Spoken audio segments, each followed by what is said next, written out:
चलो शुरू करें। मैं आशीष राज पुरोहित। वर्तमान में मैं राजकीय उच्च माध्यमिक विद्यालय फतेहगढ़ में लैब असिस्टेंट की पोस्ट पे कार्यरत हूँ। मैं आज बेसिकली क्लास 8 के लिए साइंस शुरू करने जा रहा हूँ। कक्षा 8 के लिए मेरा पहला भाग है या मेरा पहला लेक्चर है। हम आज के दिन एक एनसीईआरटी क्लास 8 का चैप्टर नंबर 2 यानी पाठ नंबर 2 शुरू कर रहे हैं, जिसका नाम है सूक्ष्म जीव मित्र एवं शत्रु, और इसका भाग नंबर 1 शुरू कर रहे हैं। अधिकांश बच्चों के पर्सनली कमेंट भी आए, मेरे से मिले, उन्होंने बोला सर जी आप हमारे लिए पर्सनल हमारे लिए यानी कक्षा 8 के लिए साइंस कब शुरू कर रहे हो। वो आज घड़ी आ गई है। वैसे इससे पहले जो मैंने वीडियो अपलोड की वो खास करके क्लास 9th 10th और 11th 12th से संबंधित थे, लेकिन उनमें से कुछ चीजें 8वीं से संबंधित थी। लेकिन आज मैं पर्टिकुलर क्लास 8 के लिए क्लासेस शुरू कर रहा हूं, और मैं गारंटी के साथ कहता हूं कि हम लगभग 2 महीने में पूरा सिलेबस कर देंगे, यानी पूरे के पूरे चैप्टर पढ़ लेंगे। भले वो आपके बोर्ड के एग्जाम में सिलेबस में हो या ना हो, हम पूरा सिलेबस करेंगे। यानी एनसीईआरटी कक्षा 8 की पूरी बुक सही ढंग से समझ कर पढ़ेंगे या पढ़ कर समझेंगे। चलो शुरू करें। मैंने टॉपिक का नाम लिखा है, सेकंड टॉपिक है सूक्ष्म जीव मित्र एवं शत्रु। आप मित्र एवं शत्रु से परिचित हैं।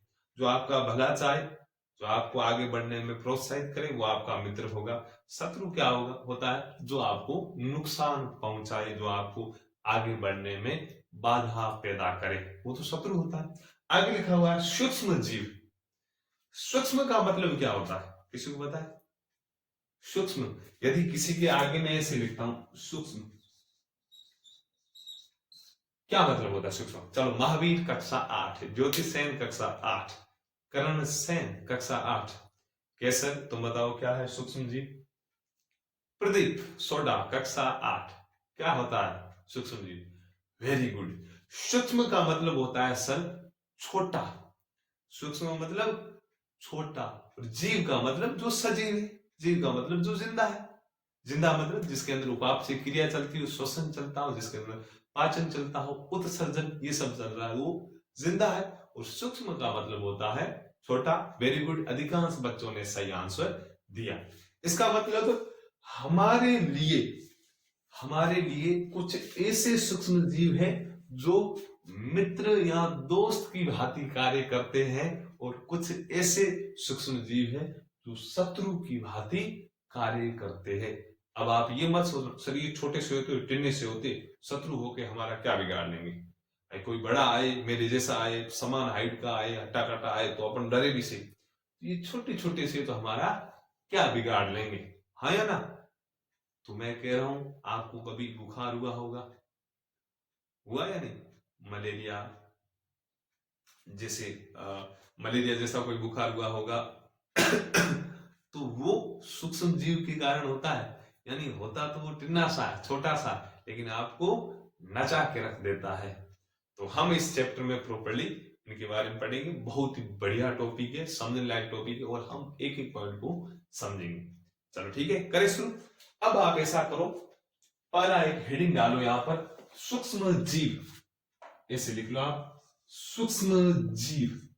और मैं आपको सूक्ष्म जीव के बारे में लिखा रहा हूं, वो आपको लिखना है, चलो लिखो। कुछ ऐसे जीव होते हैं, या ऐसे लिख लो आप, ऐसे लिखो, इस पृथ्वी पर कुछ ऐसे जीव होते हैं जिन्हें हम बिना यंत्र की सहायता से केवल आंखों से नहीं देख सकते, उन्हें सूक्ष्म जीव कहते हैं। इसका मतलब पृथ्वी के ऊपर कुछ ऐसे, हालांकि पृथ्वी बोलो या पूरा ब्रह्मांड बोलो, कुछ ऐसे जीव होते हैं जिनको मैं मेरी खुली आंखों से सीधा नहीं देख सकता। उनको देखने के लिए मुझे कुछ यंत्र, कुछ उपकरण की आवश्यकता होती है, और छोटे जीवों को देखने के लिए हम जिस यंत्र का उपयोग करते हैं उसे क्या बोलते हैं? सूक्ष्मदर्शी, माइक्रोस्कोप। आया ना? आपने देखा होगा। चलिए, पर्सनली आपने देखा है तो बढ़िया। यदि आप मेरे से कंटिन्यूटी स्कूल में पढ़ रहे हो तो मैं आपको जरूर एक मौका दूंगा कि आप सूक्ष्मदर्शी को देखो, छुओ, उनके ऊपर जो एक्सपेरिमेंट होते हैं मैं आपको चीजें पर्सनली बताऊंगा। आप डॉक्टर के पास जाओ या आप किसी लेबोरेटरी के अंदर गो, या फिल्म मूवी तो देखी, उसमें आपने देखा होगा कुछ ऐसा उपकरण होता है, इसमें आंख डालते हैं, ऐसे ऐसे देखते, फिर आगे पीछे कर रहे होते, वो होती है सूक्ष्मदर्शी। उसका काम होता है उसके नीचे की ओर हम छोटे छोटे कणों को या जिन पदार्थों को, जिन जीवों को देखा उनको रखते, फिर वो उसको बड़ा करता है या आवर्धित करके हमें बताता है। ऐसा यंत्र होता है सूक्ष्मदर्शी या माइक्रोस्कोप। सूक्ष्म जीव क्या होता है, परिभाषा लिख ली। मतलब ये आपने लिखा, आगे डेस करके आपने परिभाषा लिखी।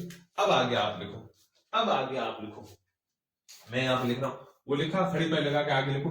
सूक्ष्म जीवों को, सूक्ष्म जीवों को ऐसे लिखो, सूक्ष्म जीवों को 4 मुख्य वर्गों में, सूक्ष्म जीवों को 4 मुख्य वर्गों में बांटा गया है। 4 मुख्य वर्गों में, 4 मुख्य वर्गों में बांटा गया है, बांटा गया है। 4 मुख्य वर्गों में बांटा गया है। कितने वर्गों में? 4 वर्गों में, जिसमें से पहला वर्ग है, ऐसे लिखो, बांटा गया, जिसमें पहला लिखो जीवाणु, बढ़िया नोट्स बनाने। सेकंड लिखो कवक, कवक। थर्ड लिखो इसमें प्रोटोजोआ, प्रोटोजोआ, दिख रहा है सबको। और फोर्थ इसमें लिखो शैवाल, 4 नंबर लिखो इसमें शैवाल, ये 4 लिखना, शैवाल। इसको बोलते बैक्टीरिया, फंगल या फंगाई, प्रोटोजोआ और एल्गी।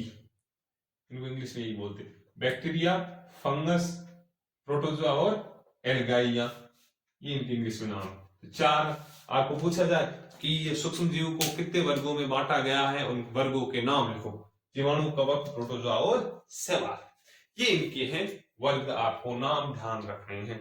यानी मैं कह रहा हूं, मैं क्लास को, 8वीं क्लास को 4 भागों में बांटता हूं, जिसमें से मैं उनको उनकी पढ़ाई के आधार में बोलता हूँ। सबसे होशियार है 90% वाले, बढ़िया पढ़ के आते हैं, होमवर्क पूरा करते हैं, कंटिन्यू क्लास लेते हैं। जैसे कि मैं एग्जांपल देता हूँ आपकी क्लास के लिए, महावीर है, ज्योति सेन है, केसर है, ममता है, मांगू सेन है, और मुझे नाम तो याद नहीं, एक निर्मा करके है, करण सेन है, रवि सेन, प्रदीप, ओमाराम, राजू, कुछ और नाम है, 4-5 और बच्चे और बच्चे हैं जिनकी कविता है,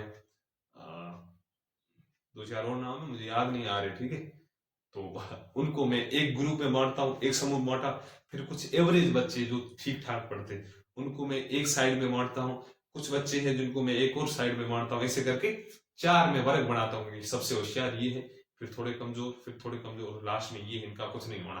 तो इन 4 वर्गों में मैंने इन क्लास को बांटा। वैसे हम इन्हें सूक्ष्म जीवों को बांटते हैं, जीवाणु, कवक, प्रोटोजोआ और शैवाल। आपको सूक्ष्म जीव की परिभाषा ध्यान रखनी और इनके वर्ग, मैं जो लिखवा रहा हूं वही याद रखना, वही आएगा परीक्षा, ठीक है। अब अपन आगे बढ़ते हैं, अब अपन आगे बढ़ते हैं।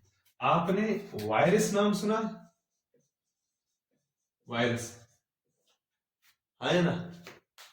सुना तो है सर, कोरोना वायरस यही तो है, बल्ले बल्ले यही तो करवा रहा, हमारी छुट्टियां तो यही करवा रहा तुम्हारी। तो वायरस यानी कोरोना वायरस, ये तो नाम सुना वायरस है। दूसरा वायरस भी अपने आप में सूक्ष्म जीव ही होती है। सूक्ष्म जीव का मतलब जिनको हम खुली आंखों से नहीं देख सकते या बिना यंत्र की सहायता से नहीं देख सकते, सूक्ष्म जीव। वायरस भी वैसा ही, यानी छोटा।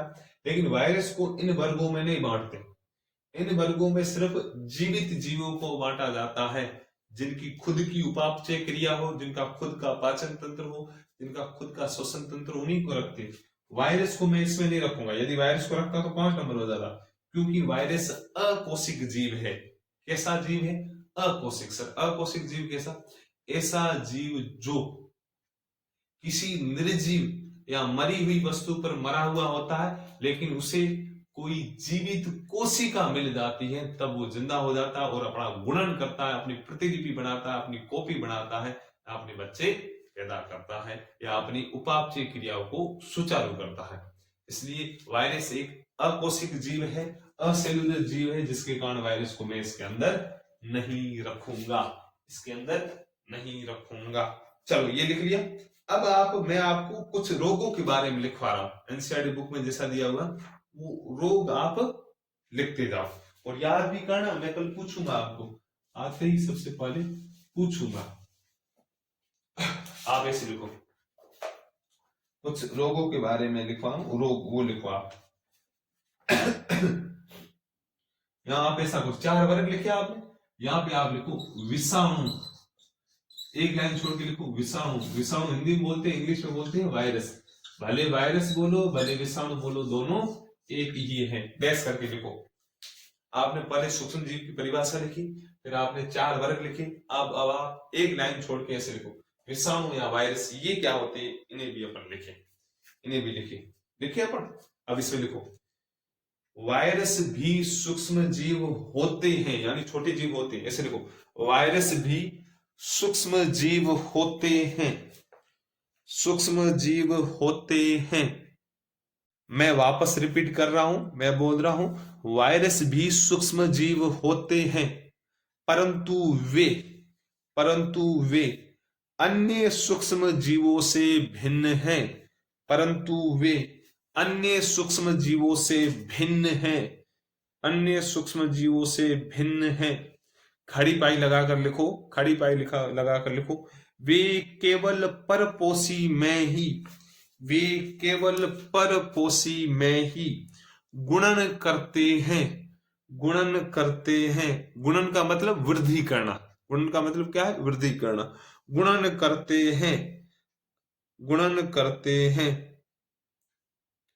अर्थात पौधों अथवा जंतु कोशिका में, पौधों अथवा जंतु कोशिका में गुणन करते हैं, गुणन करते हैं। मैं इस लाइन को वापस रिपीट कर रहा हूं, वापस बोल रहा हूं, आप वापस देखो। मैंने आपको लिखवाया वायरस भी सूक्ष्म जीव होते हैं, परंतु वे अन्य सूक्ष्म जीवों से भिन्न है, यानी अलग है। वे केवल परपोषी, वे केवल, मैंने यहां पे लिखा वे केवल परपोषी, वे केवल परपोषी, वे केवल परपोषी में ही गुणन करते हैं, परपोषी में ही मैंने लिखवाया गुणन करते हैं। गुणन का मतलब होता है वृद्धि करना, गुणन का मतलब क्या है? वृद्धि करना। अपन गुणा भी करते हैं तो संख्या बढ़ती है, गुणन करते हैं, अर्थात पौधों अथवा जंतु कोशिका में गुणन करते। ये मैंने लिखवाया। अब मैं समझा रहा हूं, देखो आप आ जाओ। अब मैं समझा रहा हूं, मैं यदि वायरस की बात करूं वायरस की बात करूं, एक मैं कह रहा हूं ये मेरे पास एक वायरस है, जब ये किसी और कोशिका के संपर्क में आएगा, मैं कह रहा हूं मेरे पास एक जंतु कोशिका है, उस कोशिका के संपर्क में आएगा यानी उसके अंदर आएगा। जैसे ही उस कोशिका के अंदर ये वायरस आया, ये गुणन करेगा यानी अपनी संख्या को बढ़ाएगा। पहले 1 था, 1 से 2, फिर 2 से 4, 4 से 8, 8 से 16, 16 से 32, 32 से 64, ऐसे गुणन करता है। यानी वायरस को अपनी संख्या बढ़ाने के लिए दूसरी कोशिकाओं की आवश्यकता होती है, खुद की कोशिका से नहीं बना सकता, इस खुद की होती नहीं, अकोशिक जीव है। तो ये किसका यूज करता है? या पादप कोशिका का, या जंतु कोशिका का, या कोई भी जिंदा जीव हो, यानी बैक्टीरिया हो, प्रोटोजोआ हो, या कवक हो, कोई भी सवाल उनका ये यूज करता है। ये था वायरस के बारे में, इतना सा आपको ध्यान रखना है। अब आप एक लाइन छोड़ के मैं कुछ रोगों के बारे में लिखवा रहा हूं, वो आप लिखो, वो आप लिखो। यानी किन से कौन कौन से रोग होते हैं, और याद भी करना, साथ साथ याद भी करना है। आपको कभी जुकाम हुआ? जुकाम किसके कारण होता है? वायरस के कारण। हालांकि तो आप ऐसे सोच सर वायरस के कारण होता है नहीं, ये इतना हमारे कुछ करता है नहीं। नॉर्मली अधिकांश वायरस इतने सक्रिय नहीं होते, वो एक दो दिन में अपना प्रभाव डाउन कर देते हैं। या मैं ऐसे कह सकता हूँ कि मेरा जो प्रतिरक्षा तंत्र है मेरे शरीर के अंदर, मेरे ब्लड के अंदर जो WBC दूसरी पाई जाती है, ये प्रतिरक्षा तंत्र छोटे मोटे वायरस को निपटा देता है, छोटे मोटे वायरस को मार देता है। लेकिन कोरोना है या HIV, जो एड्स का नाम सुना होगा वायरस, ये क्या थोड़े मजबूत वायरस होता है, इनको हम या हमारा प्रतिरक्षा तंत्र नहीं मार सकता। लेकिन जो जुकाम दूसरा है वो एक दो दिन में समाप्त या पूरा हो जाता है, जिसका कारण है कि हमारा प्रतिरक्षा तंत्र मजबूत है।